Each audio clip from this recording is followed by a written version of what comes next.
Thanks for joining us. We've got an I/O special. Sergey Brin. We're talking all things Google. Thanks for taking the time to chat.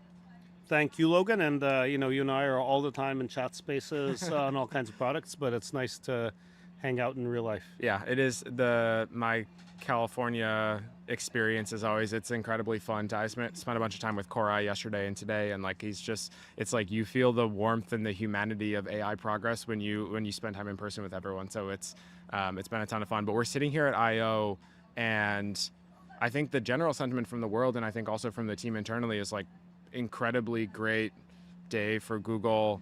A ton of progress across models, across all of our products. What's your take? What's your reaction? Obviously, there's a lot of stuff we still need to do, but where's your head at? Yeah, I think it was definitely a phenomenal set of announcements. Honestly, I probably didn't even know about 30% of them or so. There's only so much time, and I'm kind of deep in the weeds on Gemini, and I didn't even know about the virtual fit, for example, for products in Google Search. Yeah. I didn't realize we were shipping that.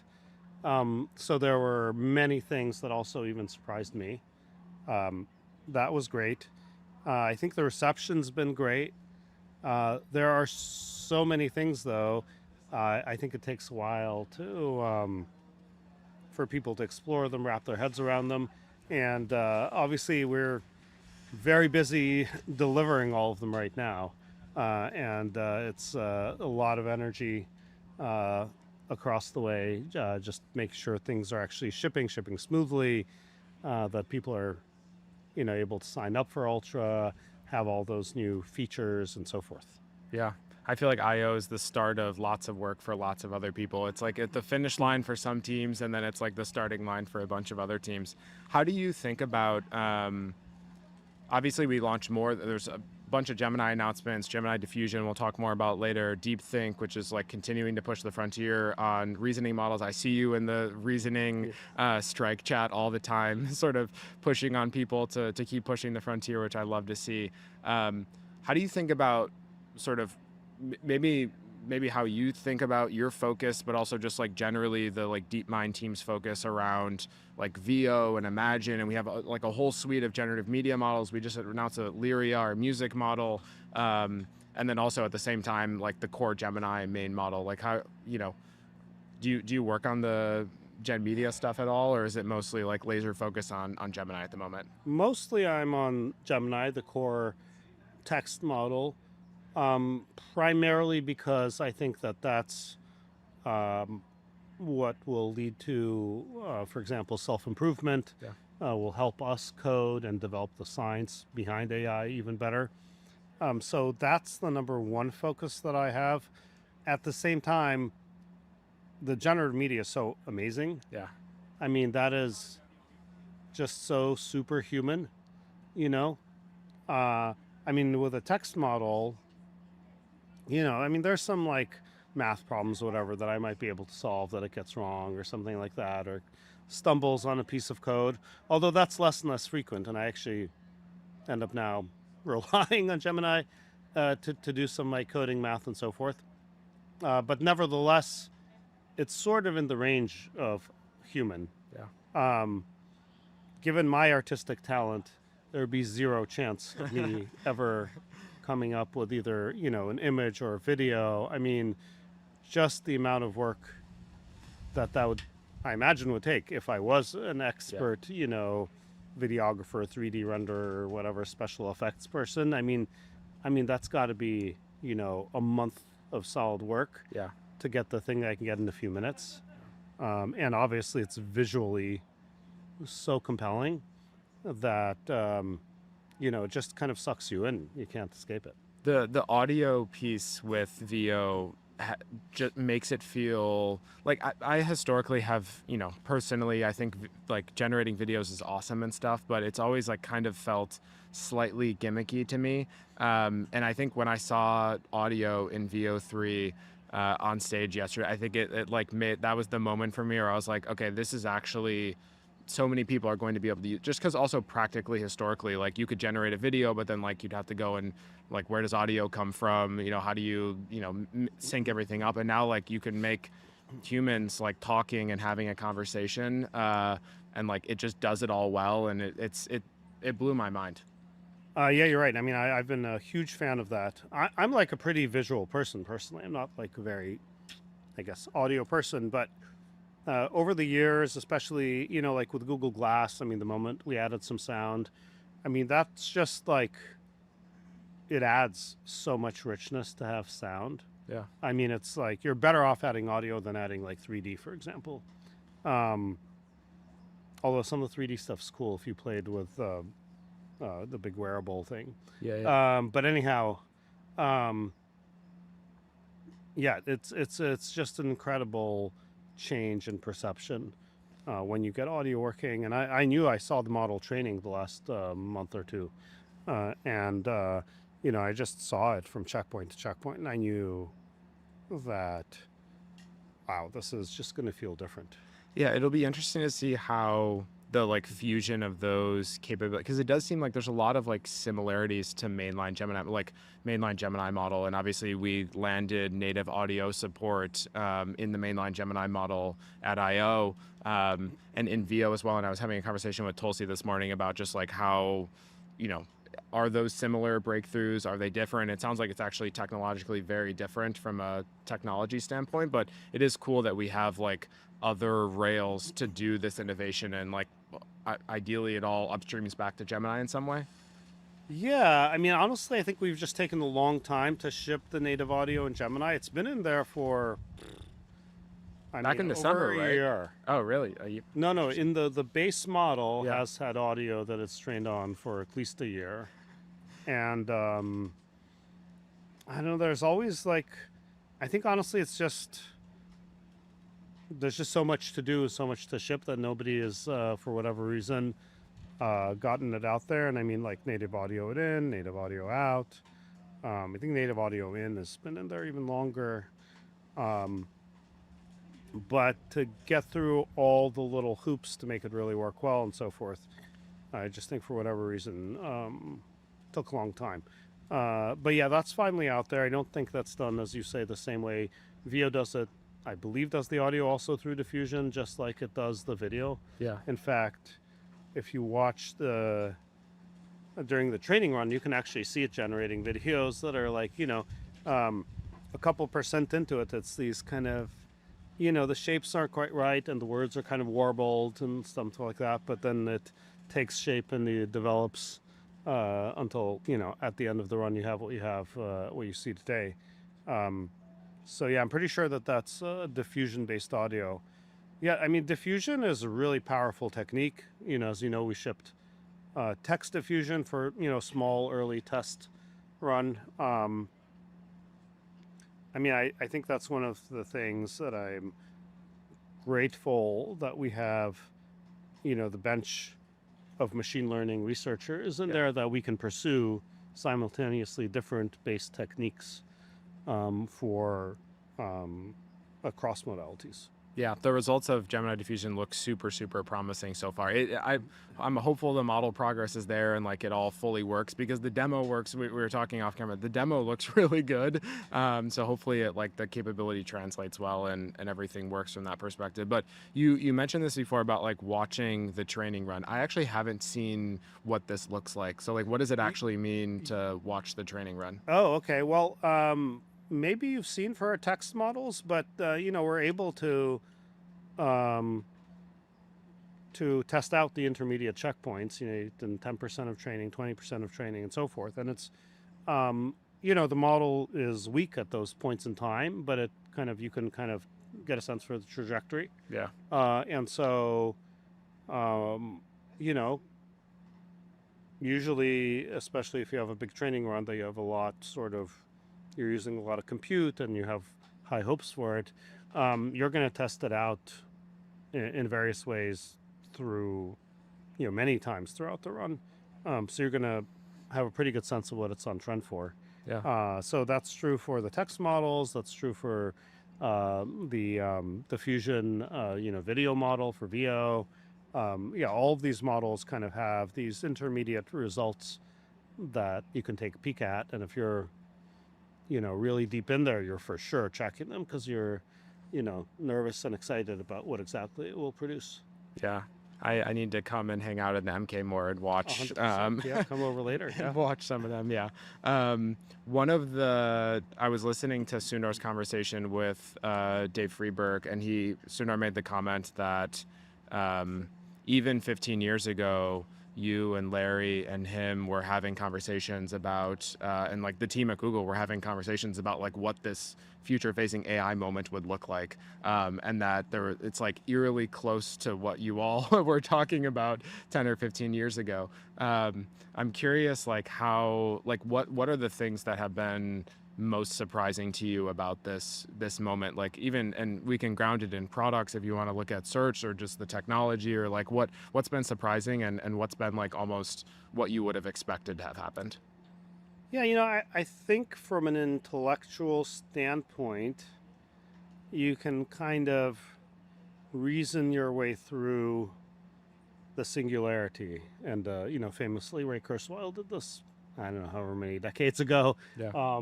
It kind of, I don't remember what date he said. It was 2037, 39, I can't remember. He put some date on it based on his extrapolation. Today it looks like maybe that was kind of conservative. I don't know. But you can intellectually sort of reason through it. I think to see it happening is altogether different. Yeah. And I think when you're kind of talking, 15 years ago,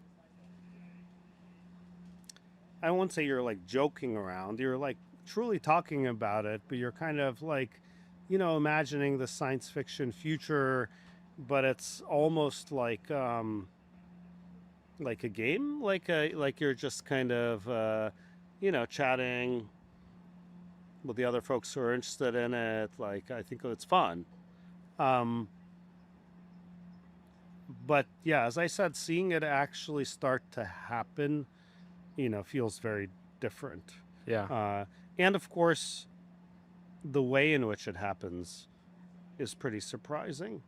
And I can give you an example. I mean, the fact that language models seem to be right now the way that, AI is developing, I don't think you necessarily would have known that 15 years ago.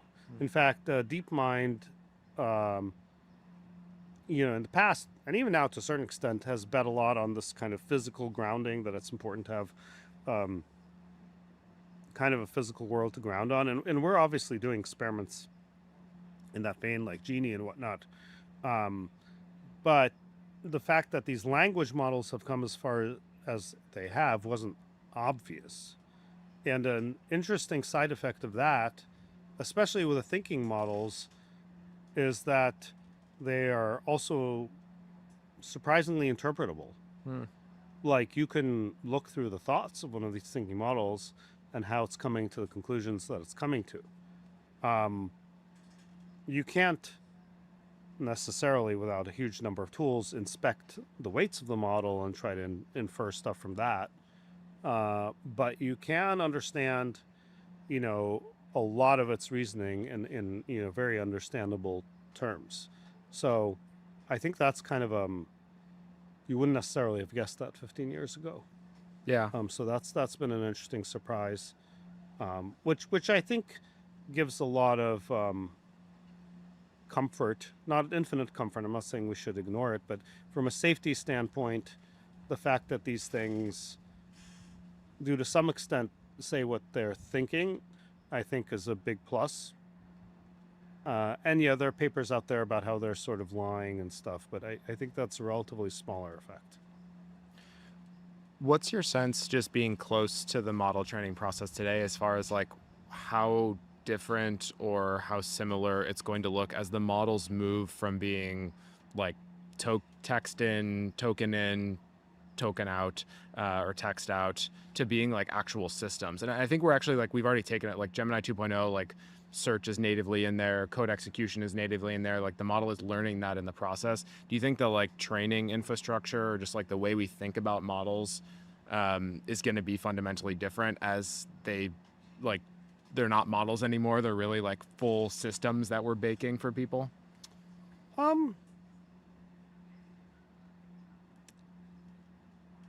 I think it's the confluence of a few things. One thing, it's kind of remarkable how similar architecturally all the different models are, including, for example, VO, which you would think video diffusion's like very different than some text language model. But architecturally, there's a huge amount shared. It's kind of astonishing how much is shared, and a lot of it, uses transformers at the core, which, thanks to Noam and crew, we've had now for approaching a decade. Now we are adding things like tool use and so forth. Mostly those things come about during what we call post-training. And post-training is an increasing fraction of the overall training. It used to be that everything was like 99% pre-training, and it's sort of shifting now to maybe it's 90%, will be 80%, and so forth. And this post-training, which is sort of, some people call fine-tuning, but it includes, the RL kind of work that we do. It used to be this just tiny bit of shaping you do in the end, but now it's more and more material, and the kind of things you're mentioning with tool use and so forth come in during that now much larger phase. Look, that makes the model vastly more powerful. Yeah. I've got 2 more questions because I wanna get you back in the office working so that we can keep making model progress. First one is just around like the reasoning scaling. Like I think we showed the results of DeepThink, which is sort of continuous scale up 2.5 Pro and let it reason for longer and have sort of parallel thought processes. What's your sort of general reaction to that? I think it feels like we're so early in that scaling paradigm that there's like going to be a huge amount of additional unlock, but you're in the weeds on this one, so I'm curious what your thoughts are. We have interesting, we had about like 5 different approaches to doing that kind of thing, and they all converged on this DeepThink. So it was great to see all those people and those teams come together, and that sometimes we fragment and it takes a long time. But in this case, we kind of took the best of ideas of all of them, combine it in one go, and it's definitely yielding stronger results, obviously. I think that the more that continues to happen, that is like a superpower. If you can have these models, and I know lots of the top AI labs talk about this, but if you can have these models, instead of just thinking for a minute, spitting out an answer, if you can leave them to go for an hour, for a day, or for a month maybe, and they actually get you a significantly better answer to a really important question, that can be incredibly valuable. Yeah. And that's kind of new, and it's non-trivial. It's a little bit like, we cracked long context for input. We did that a while ago, and we've had million plus context for a year and a half or something like that. Now we need infinite context, so you got to keep pushing the No, team. I'm not saying a million's enough, but that generalization is sort of non-trivial. Yeah. For a model to, it's as if you were to go through like Groundhog Day. You just get over and over, you get to sample one day as a person. You try this, you try that, and now all of a sudden you're meant to live your life where stuff happens from day to day and week to week and month to month. It's kind of a non-trivial generalization, but we figured out how to do that. On the output side, it's just kind of non-trivial if all you do is say short little math problems. Going from that, it's kind of like, we interview people, we ask them 10 interview questions or whatever, and then we expect them to build these big systems over months, and it's not clear if that's actually the right way to test a person. But on the AI models, we do that a million times over. Like, we're only training them to do short little clever math questions, coding things, whatever. Yeah. And then the expectation from there that, hey, they actually can spend a long time to develop something new that requires, thinking over days, let's say, that's very non-trivial. But that is a gap that that we're starting to overcome, and that's a huge leap forward. This example that you gave around just like how we test and eval models is always my consistent reminder that so much of life is this AI moment has taught me that so much of life is like actually an eval problem. And like the challenge of like even interviewing people and like trying to build a great team and all that stuff like is an eval problem at its heart. And like we humans haven't solved that. Like it's not surprising to me that we haven't solved the like AI eval problem as well. It is non-trivial to do that. My sort of final question for you, and this is just like again in reaction to everything that we're seeing with I/O and the pace of innovation. Sundar had a slide on the screen, or actually Demis did, where it was like everything we shipped in 2024 and then everything we shipped in 2025 so far, and it was like I'm pretty sure the 2025 section was bigger than the 2024 section, so like clear acceleration happening.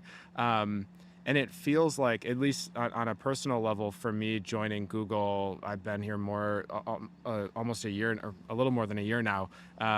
Like Google truly feels like a startup experience to me, and I'm curious to get your reaction to that, but also just like your reaction in general, having like seen Google grow and expand and everything that's happened in the last 20 years. How you think about that?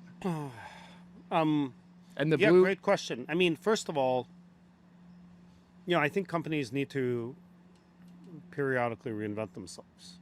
There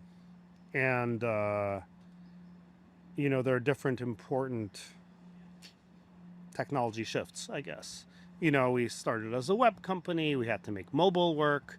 We're never particularly good at social, to be honest, as an example. But, now we're in the AI domain. And I think from there, it's exciting because in some ways Google has always been an AI company. Yeah. We've always been about large scale data and analysis. We are also the place that gave birth to a lot of the modern large scale machine learning, from Google Brain to the Transformer, and so forth. I mean, it is in the company's DNA. So this is a shift we should be really well equipped to make.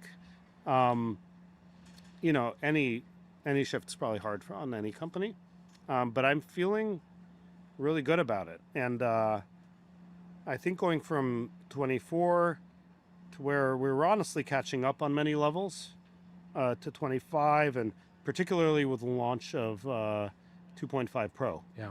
I mean, that was just like a clear leap forward. And I know, whatever, on different benchmarks, maybe we were for a bit number one before or not.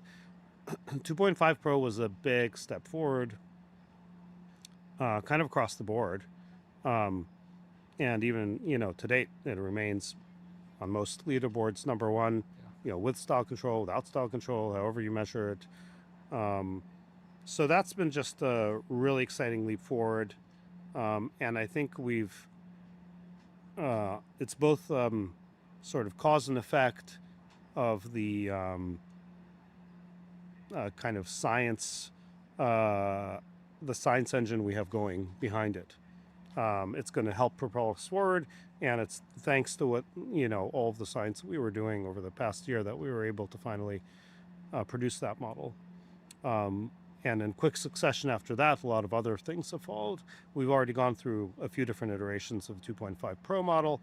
I don't know if everybody noticed, yesterday we launched the new 2.5 Flash. Yeah. Do you notice that's actually, like, on many measurements, it's number 2 behind 2.5 Pro. Yeah. So we're like 1 and 2 on many different leaderboards now with that Flash model, which I think with all the other announcements, I just think a lot of people might have glossed over. It got buried. But it's like a super fast model.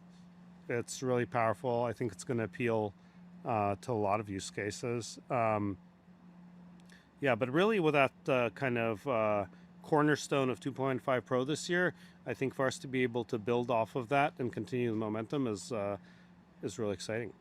It's going to be a great year. Sergey, I appreciate you for taking the time. I appreciate you for pushing everyone hard.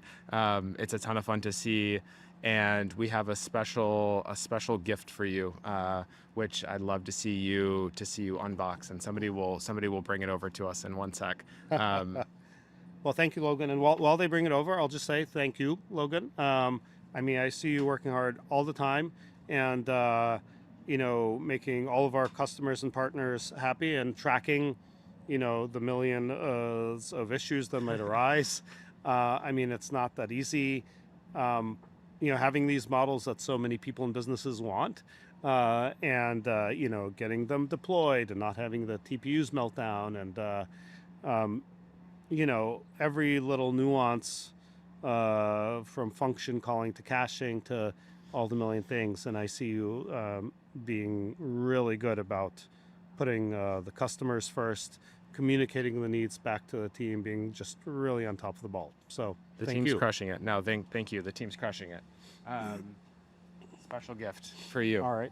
Thank you. Shall I unbox it? Yeah. You got to unbox it right now. We gotta capture. All right, As sort of the thread of this was just like one of the pieces, other than all the people inside of Google, that makes all this possible.